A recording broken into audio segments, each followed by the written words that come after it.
I was sitting on the big green-blue couch in the family room, playing on my Nintendo DS, probably Pet Dogs 2 or some other game, while Little House on the Prairie blared on our chunky TV in the background. My mom was folding laundry on a comfy chair by the window, the curtains drawn shut. Everything seemed at peace in that moment, an average day that was turning into evening. In the middle of folding, my mom decided to open the curtains. I look up from my DS and my heart drops. There are thick, black clouds of curling smoke coming from the top of the window from under the soffit. Smoke was starting to take over the entire frame of the window. The sunlight was fading. The house is on fire! The first thing my mom did was bolt around and grab my arm, then grab my brother, who was behind the couch playing with Legos. She ran to the kitchen where my dad was, humming and talking to himself like he usually did, cutting an onion. Apparently, he didn't hear.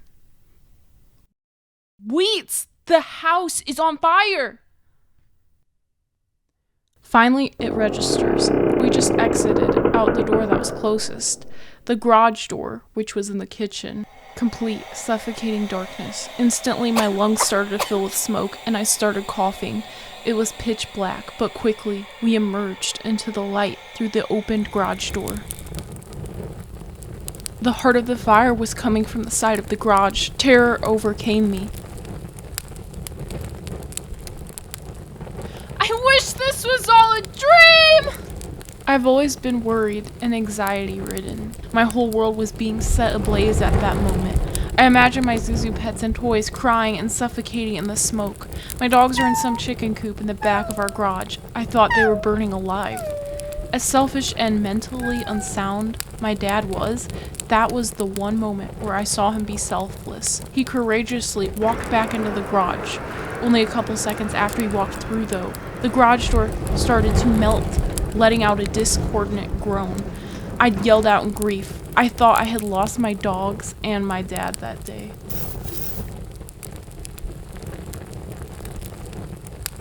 My dad emerged from around the side of the house. The doggos were unscathed. There was some relief. My mom was on the phone with 911 while all this was happening. Eventually we heard sirens. We practically lived in the middle of nowhere, so I knew the sirens were for us.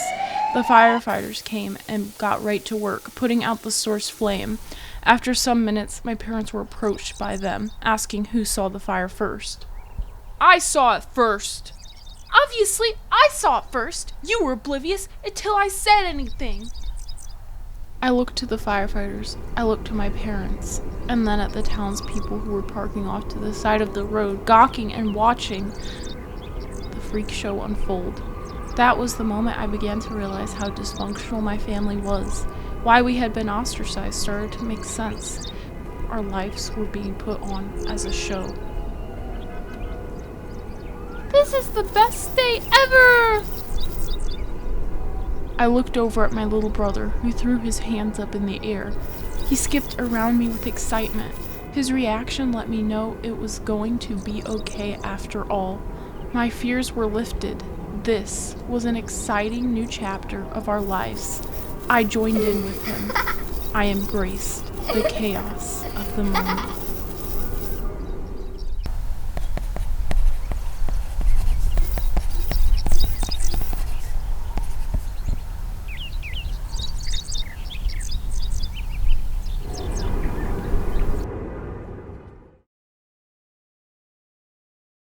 That was my experience when my childhood home caught on fire April 11th, 2010. That was also my senior thesis for my last semester in college. I was trying to kill two birds with one stone. Just a little rant before I give more context around this event. I could do whatever I wanted for my project. Originally, I wanted to keep the format I have been doing here and focus on improving animation, but was told I was putting myself in a box doing the storytime format. Even though thesis animations are typically short films, but whatever. I wanted to keep the format here, but was pushed into a short film with deep meaning. But I learned a lot of technique along the way, which is great though, so yay!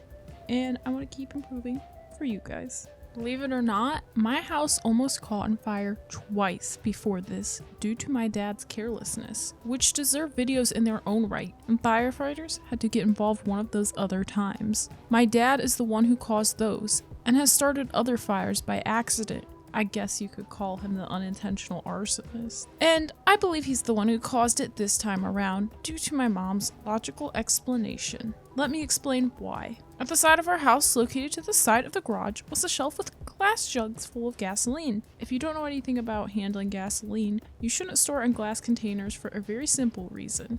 It could combust. These glass containers were openly sitting outside in the direct sunlight on top of a wood pile right against the house. Exactly what you're not supposed to do.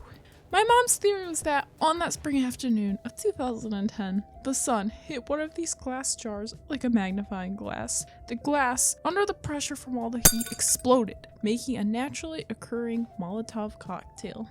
This probably started the fire. And it makes sense, because this is where the heart of the fire was, even though firefighters couldn't tell my parents what caused it. Oh yeah, and get this, the townspeople literally just walked inside of our house and snooped around. Super embarrassing because our house was a mess and falling apart. My mom was pissed, but Wheats was chatting away, soaking up all the attention. This was also around the time my mom was ready to leave my dad. Everything in the house was breaking. The foundation was cracking and unstable. We had no water pressure, among other things. While we were standing in the front yard during the fire, my mom internally hoped it would burn to the ground. The Roof is on Fire by Scott and the Dynamic 3 spun around in her head as she watched the house burn. My mom's plan after this was to take us to the city she grew up in and stay with my grandma till she could find a job. But my grandma said, no. It was very confusing for my brother and I. My mom constantly said she was going to leave him. I don't know what else she tried, but because she was scared of finances, and that divorce might have ended with us being left solely in his care for a period of time, she ultimately ended up staying. If you've made it this far, you are in for a treat. Here's a Scooby snack.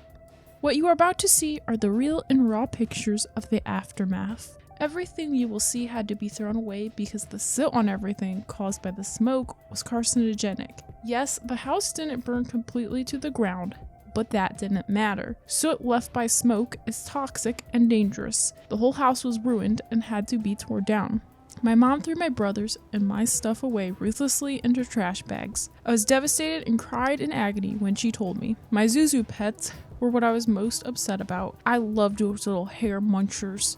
I was also particularly upset about a jar of M&Ms I got from a girl in my grade's birthday party the day before the fire. I'd guessed the exact amount of M&Ms and got the jar and a prize. I was super proud of it. Fun fact, every time I've done one of these guessing games, I always win. Anyways, I leave you with the finale.